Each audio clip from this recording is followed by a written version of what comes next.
Sebuah tatanan baru sedang disiapkan untuk umat manusia di dunia. Sebuah tatanan yang akan kita anut dengan satu persamaan hak, tunduk pada logika, janji nilai kemanusiaan, dan keterbukaan informasi tanpa batas. Pada saat itu, manusia akan mandiri seutuhnya. Nasib akan bisa ditentukan sendiri, seolah Tuhan tidak lagi diperlukan. Surga dan neraka menjadi cerita dongeng. Pada saat itu, agama tidak lagi relevan dengan kehidupan manusia. Sebuah pemikiran akan kemandirian manusia tanpa campur tangan Tuhan yang digagas oleh kelompok bernama Illuminati. Air, udara, tanah, dan api menjadi elemen simbol kelompok ini dengan segitiga dan mata tunggal di tengah sebagai logonya.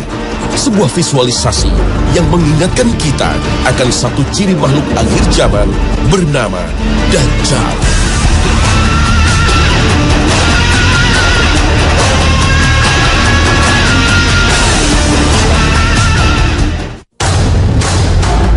Assalamualaikum warahmatullahi wabarakatuh. Selamat pagi pemirsa. Khazanah kembali hadir untuk memberikan wawasan dan informasi kepada Anda. Tatanan dunia baru adalah sebuah konsep yang dibuat oleh dua organisasi rahasia yang dianggap paling berpengaruh di dunia, yaitu Freemason dan Illuminati. Illuminati yang berarti sang pencerah adalah sebuah organisasi yang diduga kuat didirikan pada tanggal 1 Mei 1776 oleh Adam Weishaupt. Tujuan utama pembentukan Illuminati adalah membuat manusia sempurna sebagaimana Tuhan tanpa Tuhan. Dalam konteks tatanan dunia baru yang dijalankan oleh manusia yang sempurna, hanya ada sebuah agama, yaitu agama yang berdasarkan penyembahan akal budi atau worship of reason. Pendiri Illuminati percaya ketika akal budi menjadi agama manusia, maka permasalahan akan terselesaikan. Sehingga secara sederhana, Illuminati mendefinisikan akal budi sebagai penggunaan pikiran manusia yang tak terkekang untuk memecahkan permasalahan tanpa keterlibatan Tuhan. Tatanan dunia baru yang menghilangkan kuasa Allah Subhanahu wa Ta'ala atas hidup manusia ini sejatinya menentang kebenaran surat Yunus ayat ke-34. قل هل من شركائكم من يبدأ الخلق ثم يعيده فأنى تؤفكون. Kelompok Illuminati merupakan sebuah kelompok rahasia tertua yang telah terbentuk semenjak zaman Babilonia kuno. Di masa itu, terdapat sebuah menara Babel yang dibangun oleh Raja Namrud. Pembangunan menara Babel pada dasarnya adalah sebuah upaya manusia untuk menggapai langit. Sebuah simbol dari upaya manusia untuk meninggikan derajatnya. Islam secara tersirat telah menjelaskan adanya menara Babel dalam surat Al-Fajr ayat ke-6 hingga ke-8. Apakah kamu tidak memperhatikan bagaimana Tuhanmu berbuat terhadap kaum Ad, yaitu penduduk Iram yang mempunyai bangunan-bangunan yang tinggi yang belum pernah dibangun suatu kota seperti itu di negeri-negeri lain. Al-Quran Surah Al-Fajr ayat 6-8. Kesombongan umat manusia atas kecerdasan dan kemampuan berpikirnya membuat mereka berbuat zalim dan merusak dunia. Pada akhirnya Allah Subhanahu wa Ta'ala dengan kuasanya memberikan ganjaran berupa azab seperti yang tersari dalam surat Al-Fajr ayat ke-12 hingga ke-14. Lalu mereka berbuat banyak kerusakan dalam negeri itu. Karena itu Tuhanmu menimpakan kepada mereka cemeti azab. Sesungguhnya Tuhanmu benar-benar mengawasi. Al-Quran Surah Al-Fajr ayat 12 hingga 14. Kehancuran menara Babel karena azab dari Allah Sang Maha Kuasa bagi sebagian kecil umat manusia tidaklah menjadi pelajaran. Namun justru memunculkan api dendam dari kelompok kecil umat manusia kepada Tuhannya. Kelompok kecil inilah yang pada akhirnya menjadi akar dari gerakan Illuminati. Illuminati dengan segala rencana dan agendanya berusaha membalaskan dendamnya kepada Allah Subhanahu wa Ta'ala sehingga tak ayal berkelakuan sebagai sekelompok orang pemuja setan. Agenda Illuminati pada akhirnya di abad ke-18 semakin nyata seiring terciptanya konsep tatanan dunia baru New World Order. Salah satu agen Illuminati sesuai dengan buku tulisan Henry Mackau adalah Amschel Meyer Rothschild. Di tahun 1773, Rothschild yang merupakan seorang Yahudi Ortodoks mengadakan pertemuan dengan 12 bankir terkemuka. Salah satu cara Illuminati menguasai dunia adalah dengan menggunakan dominasi ekonomi. Cara-cara Illuminati mewujudkan tujuan besarnya adalah merancang bencana-bencana besar ekonomi seperti yang terjadi di tahun 1933 di Amerika Serikat.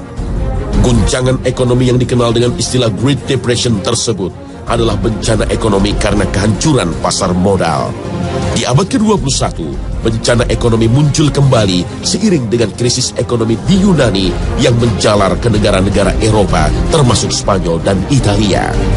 Bencana ekonomi di Amerika Serikat kembali mencuat seiring dengan terpilihnya Barack Obama menjadi presiden negeri Paman Sam yang ke-44. Dan ternyata skema Ponzi yang dirancang oleh para bankir Yahudi meluluhkan sendi-sendi perekonomian sang negeri adidaya. Penguasaan para agen Illuminati atas perekonomian dunia sesuai analisis Henry Mackau pada akhirnya mulai menampakkan dirinya bahwa menguasai negara atau bangsa cukup dengan menguasai ekonominya. Dengan menguasai uang, maka kekuasaan atas pemerintah dan segala aturannya menjadi mutlak. Bentuk nyata dikdayanya ekonomi terhadap kedaulatan sebuah bangsa adalah belitan hutang dari sebuah negara, termasuk negeri yang kita cintai, Indonesia. Hingga tahun anggaran 2012, Indonesia harus menanggung hutang hingga mendekati angka 2.000 triliun rupiah. Dan hingga saat ini, anggaran pendapatan dan belanja negara APBN masih mencatatkan angka defisit hingga lebih dari 150 triliun per tahunnya, yang memaksa para pengelola keuangan negara terus-menerus mengeluarkan surat hutang negara. Akankah sebuah negara mampu berdaulat dan melindungi serta mesejahterakan rakyatnya jika senantiasa dibelit hutang? Dan mengapa Indonesia harus menanggung hutang yang demikian besar? Tak lain adalah dana yang harus dikeluarkan oleh negara untuk melindungi sektor perbankan ketika krisis di tahun 1997 hingga 1998. Sekali lagi inilah bukti nyata betapa sektor ekonomi memiliki peran vital dalam keberlangsungan sebuah negara, terlebih di negara kita yang merupakan negara dengan penduduk muslim terbesar di dunia.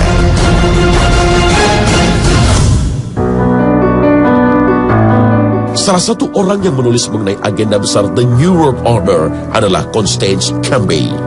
Dalam bukunya yang berjudul The Hidden Dangers of the Rainbow, The New World Order adalah sebuah tatanan yang dibentuk berdasarkan sebuah pemahaman akan satu kesamaan agama baru.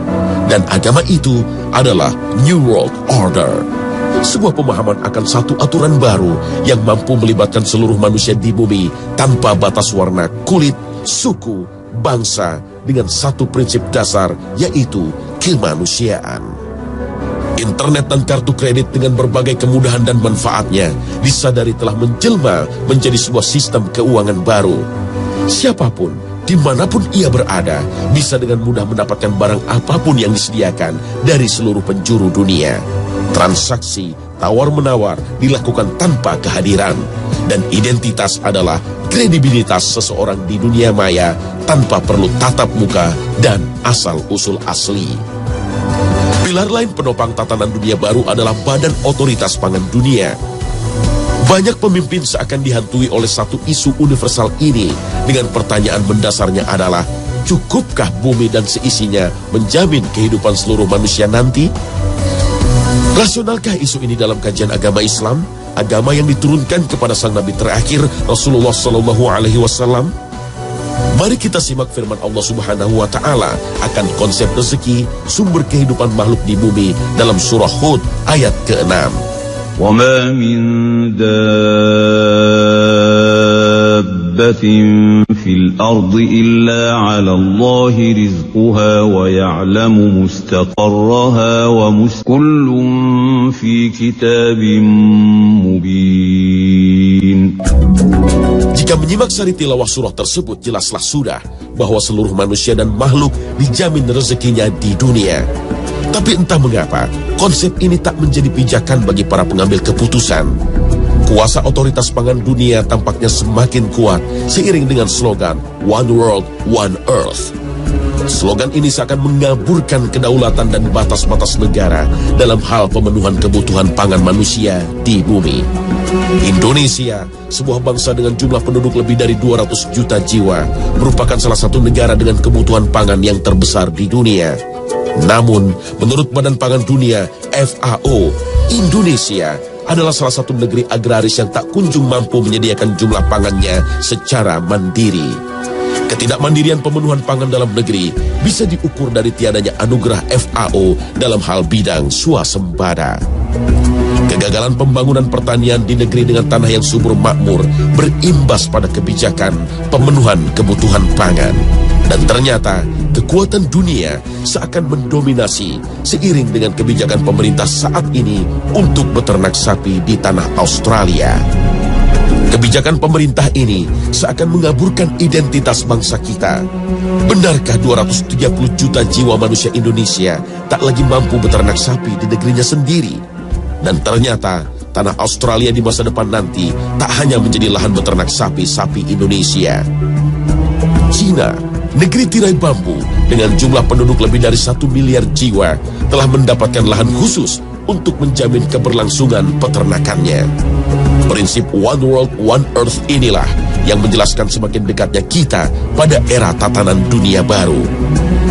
Karena pilar selanjutnya dalam pembangunan The New World Order adalah sebuah pemerintahan dunia yang berkuasa penuh atas seluruh penduduk bumi. Di masa depan nanti, ada sebuah bentuk pemerintahan yang maha kuasa, sehingga semua harus tunduk dalam sebuah undang-undang universal. Peraturan tata kehidupan yang berlaku tersebut akan meleburkan batas teritori kedaulatan bangsa dan negara. Dan sekali lagi, kita harus membuka mata bahwa peradaban dunia semakin mendekat ke arah sana. Simak saja kuasa Dewan Keamanan Persatuan Bangsa-Bangsa. Dalam sebuah forum yang beranggotakan 5 anggota tetap dan 10 anggota tidak tetap itu, seluruh dunia seakan tunduk terhadap sebuah peraturan baku. Negara yang dianggap sebagai musuh bersama akan mendapat sanksi tegas, dan biasanya dalam bentuk embargo dan terjunnya pasukan perdamaian yang seringkali berujung pada tergulingnya pemerintahan. Indonesia bukanlah sebuah negara yang tak pernah lepas dari pengaruh kuasa Dewan Keamanan. Banyak sekali alat dan sistem pertahanan utama negeri ini yang harus teronggok dan terbengkalai karena embargo Amerika Serikat akibat kasus disintegrasi Timur Timur di penghujung era 90-an. Peraturan universal tak hanya dalam bentuk sistem pertahanan dan keamanan dunia. Perdagangan antar bangsa seakan dikendalikan oleh sebuah pasar besar yang dikelola oleh World Trade Organization, WTO. Lembaga yang juga berafiliasi dengan PBB ini memiliki kuku yang tajam dan kuat dalam mengatur perdagangan antar negara. Sebuah negara seakan tak memiliki kuasa penuh dalam hal menjual dan membeli barang dan komoditi. WTO seringkali memperingatkan bahkan memberikan sanksi kepada negara yang tak tunduk dan terkesan bandel dalam menetapkan bea masuk terhadap sebuah komoditas internasional. Sekali lagi, Indonesia adalah sasaran empuk produk-produk dunia terkait dengan besarnya jumlah penduduk dan kebutuhan rakyatnya. Di negeri yang membentang dari Sabang sampai Merauke ini, produk impor seakan mendominasi pasar barang dan jasa, mulai pakaian, sepatu, buah, gula, hingga beras. Jika pemerintah nekat membatasi peredaran barang-barang impor, maka bersiaplah seluruh komponen bangsa menghadapi sidang WTO. WTO juga menjadi momok bagi pelaku usaha lokal seiring komandonya untuk menerapkan sistem perdagangan bebas. Inikah bentuk-bentuk semakin nyatanya pembangunan pilar penopang tatanan dunia baru, The New World Order?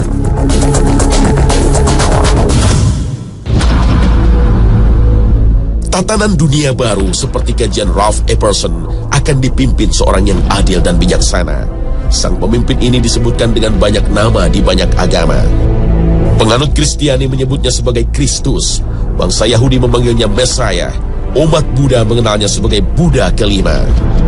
Pemeluk Hindu mempercayainya sebagai Krishna, dan kaum Muslim meyakininya sebagai Imam Mahdi. Tapi janganlah terlebih dahulu mempercayai konsep ini, karena dalam tatanan dunia baru tak ada nama-nama itu. Penggagas dan perancang dunia baru yang beragamakan New Age telah menetapkannya sebagai Lord Maitreya. Dalam The New World Order, Lord Maitreya dipercaya sebagai seorang anak yang lahir di tanggal 5 Februari 1962. Lord Maitreya inilah yang memimpin dunia baru dalam sebuah tatanan baru. Lord Maitreya adalah sebuah pemimpin dengan kuasa mutlak, termasuk sebagai pemimpin agama baru. Agama New Age adalah sebuah agama yang menghapuskan semua agama dunia. New Age adalah sebuah agama yang diklaim menyempurnakan manusia layaknya Tuhan. Konsep kedatangan Lord Maitreya sebagai pemimpin maha kuasa atas segala sesuatu di dunia ini jelaslah sulit diterima ajaran Islam. Islam, agama panutan ini, telah menggariskan panduan tauhid pada umatnya dalam Al-Quran. Kitab suci yang terjaga dan terpelihara kesuciannya hingga hari akhir tiba. Dalam Islam, tak ada satupun makhluk yang maha baik yang memiliki kemampuan untuk mengatur segala sesuatu. Dan hal ini telah tersirat dalam Al-Quran, surat Al-Baqarah ayat ke-148. وَلِكُلٍّ وِجْهَةٌ هُوَ مُوَلِّيهَا فَأَيْنَمَا تَكُونُوا يَأْتِ بِكُمُ اللَّهُ جَمِيعًا إِنَّ اللَّهَ عَلَى كُلِّ شَيْءٍ قَدِيرٌ.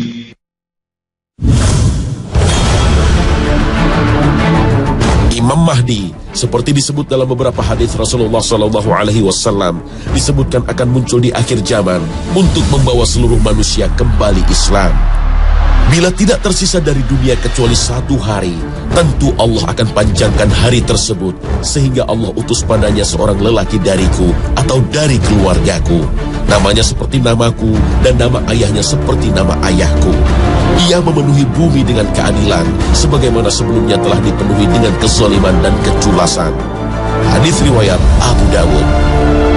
Selama masa kepemimpinan Imam Mahdi, maka kaum muslimin akan hidup dengan bertabur nikmat dan rezeki dari Allah Subhanahu wa Ta'ala. Munculnya Imam Mahdi akan membawa sebuah keadilan seperti yang disabdakan oleh Rasulullah SAW, memenuhi bumi dengan keadilan sebagaimana sebelumnya dipenuhi kezaliman. Kedatangan Imam Mahdi pada dasarnya akan mempersatukan kaum muslimin yang terpecah dan berkelompok-kelompok. Dan setelah mampu mempersatukan kaum muslimin, maka Imam Mahdi akan mampu menegakkan negara Islam dalam satu bendera di bawah panji Islam, agama terakhir dan penyempurna. Salah satu tugas besar Imam Mahdi di hari akhir adalah membunuh Dajjal. Dan diyakini Imam Mahdi dan Nabi Isa alaihissalam akan membunuh Dajjal di daerah Bab Lut, Palestina. Wallahu a'lam bissawab. Terkait dengan Dajjal, ada beberapa pendapat tentang sosoknya. Salah satu pendapat sesuai dengan hadis Rasulullah SAW adalah sebuah makhluk dengan mata satu. Namun, secara spirit ada juga yang menafsirkan Dajjal adalah sebuah sistem atau negara yang ciri dan sifatnya seperti yang menempel pada Dajjal. Beberapa pendapat tersebut mengarah kepada Amerika Serikat. Salah satunya terdapat dalam lambang negara Amerika Serikat di bagian belakang. Terdapat sebuah kalimat dalam bahasa Latin yang berbunyi Novus Ordo Seclorum. Dan jika diartikan, kalimat Latin tersebut berbunyi tatanan dunia baru, The New World Order. Bukti mengarah semakin kuat ketika terdapat sebuah simbol, sebuah mata yang terletak dalam sebuah piramida terputus. Piramida terkait dengan Mesir dan Lord Maitreya sejatinya merupakan anak dewa matahari yang dikenal di peradaban Mesir kuno. Akhirnya, benarkah Dajjal adalah Lord Maitreya? Seorang pemimpin yang nantinya merupakan musuh yang akan dibunuh oleh Imam Mahdi? Wallahu a'lam bissawab.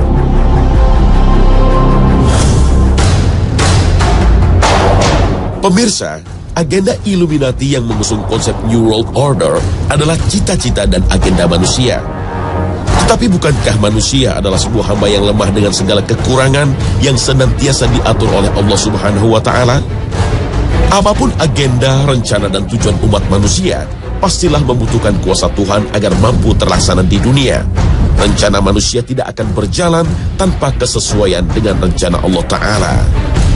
Wa makaru wa makarallah wallahu khairul makirin. Mereka merancang, Allah juga merancang. Sesungguhnya Allah sebaik-baik perancang. Mungkin Illuminati hanyalah sebuah teori konspirasi saat ini, sebuah hal tak berbentuk dan tak terlihat, dan bisa jadi sebuah penyangkalan.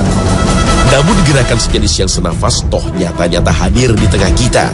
Sebuah ajaran anti Tuhan yang sering kita dengar dengan sebutan ateis atau pemikiran liberal yang masuk dalam tatanan masyarakat Islam yang justru mempertanyakan ajaran murni Rasulullah. Keputusasaan manusia lemah iman adalah target termudah dari ajaran Illuminati ini.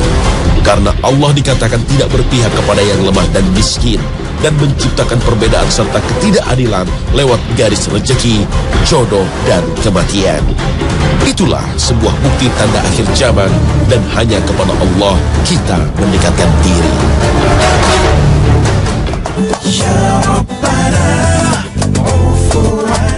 Nah pemirsa, demikian Khazanah hari ini.